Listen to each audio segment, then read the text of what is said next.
Doctor Yunus Tarique Rahman বৈঠক ষড়যন্ত্রকারীদের কফিনে শেষ পেরেক। প্রেস সচিব প্রধান উপদেষ্টার প্রেস সচিব শফিকুল আলম বলেছেন, প্রধান উপদেষ্টা অধ্যাপক মোহাম্মদ ইউনূস ও বিএনপির ভারপ্রাপ্ত চেয়ারম্যান তারেক রহমানের মধ্যকার ঐতিহাসিক বৈঠকটি ষড়যন্ত্রকারীদের জন্য কফিনে শেষ পেরেক। শুক্রবার রাতে নিজের ভেরিফাইড ফেসবুক পেজে শফিকুল আলম লেখেন, অন্তর্বর্তী সরকারের প্রধান উপদেষ্টা ও দেশের বৃহত্তম রাজনৈতিক দলের নেতার মধ্যে অনুষ্ঠিত বৈঠকটি ছিল ঐতিহাসিক। এটি ষড়যন্ত্রকারীদের জন্য গেম ওভার মুহূর্ত। প্রধান উপদেষ্টার যুক্তরাজ্য সফরের অর্জন প্রসঙ্গে প্রেস সচিব বলেন, অধ্যাপক ইউনূস ব্রিটিশ রাজা চার্লসের কাছ থেকে মর্যাদাপূর্ণ পুরস্কার গ্রহণ এবং ব্রিটিশ রাজার সঙ্গে একান্তে 30 মিনিটের বৈঠক করেছেন। তিনি দাবি করেন, এটি জুলাই বিপ্লব ও গত বছরের জুলাই থেকে বাংলাদেশে সংঘটিত যুগান্তকারী পরিবর্তনের একটি স্বীকৃতি। শফিকুল আলম বলেন, যুক্তরাজ্যের ন্যাশনাল ক্রাইম এজেন্সি প্রধানমন্ত্রী শেখ হাসিনার শীর্ষ একজন সহযোগীর 170 মিলিয়ন মার্কিন ডলার মূল্যের 320টি সম্পত্তি জব্দ করেছে। তিনি উল্লেখ করেন, এনসিএ কর্মকর্তারা বলেছেন, এটি সংস্থাটির সম্পত্তি জব্দের একক বৃহত্তম ঘটনা।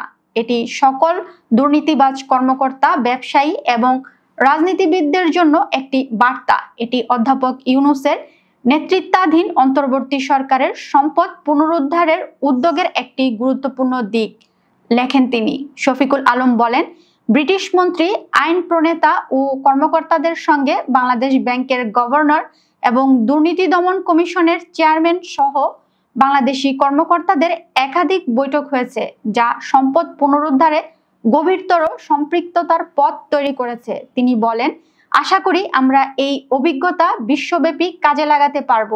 প্রেস সচিব আরও বলেন, এই সফরে রোহিঙ্গা সংকট সমাধানের ক্ষেত্রেও আশার সঞ্চার হয়েছে।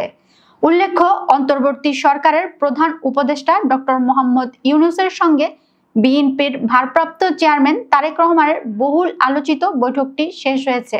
শুক্রবার লন্ডনের হোটেল ডরচেস্টারে বাংলাদেশ সময় দুপুর 2টায় শুরু হয়ে বৈঠকটি শেষ হয়েছে 3টা 35 মিনিটে। 1 ঘন্টা 35 মিনিটের এই বৈঠকে বিভিন্ন বিষয় নিয়ে আলোচনা হয় তাদের। বৈঠক শেষে পার্ক লেনের হোটেল থেকে তারেক রহমানকে হাসি মুখে বের হতে দেখা গেছে। বৈঠকে ডক্টর ইউনূসকে 2টি বই ও একটি কলম উপহার দেন তারেক রহমান। প্রধান উপদেষ্টার প্রেস সচিব শফিকুল আলম জানান, তাদের মধ্যে একান্তে এই বৈঠক হয়। বৈঠক শেষে সংবাদ সম্মেলনে অন্তর্বর্তীকালীন সরকারের জাতীয় নিরাপত্তা উপদেষ্টা ডক্টর খলিলুর রহমান বলেন, তারেক রহমান প্রধান উপদেষ্টার কাছে আগামী বছরের রমজানের আগে নির্বাচন আয়োজনের জন্য প্রস্তাব করেন।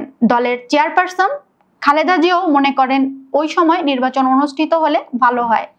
খলিলুর রহমান বলেন, প্রধান উপদেষ্টা বলেন, তিনি আগামী বছরের এপ্রিলের প্রথমার্ধের মধ্যে নির্বাচন অনুষ্ঠানের ঘোষণা দিয়েছেন। সব প্রস্তুতি সম্পন্ন করা গেলে 2026 সালের রমজান শুরু হওয়ার আগের সপ্তাহ নির্বাচন আয়োজন করা যেতে পারে। সেক্ষেত্রে সেই সময়ের মধ্যে সংস্কার ও বিচারের বিষয়ে পর্যাপ্ত অগ্রগতি অর্জন করা প্রয়োজন হবে। তিনি বলেন, তারেক রহমান প্রধান উপদেষ্টার এই অবস্থানকে স্বাগত জানান এবং দলের পক্ষ থেকে তাকে ধন্যবাদ জানান। প্রধান উপদেষ্টাও তারেক রহমানকে ফলপ্রসূ আলোচনার জন্য ধন্যবাদ জানান।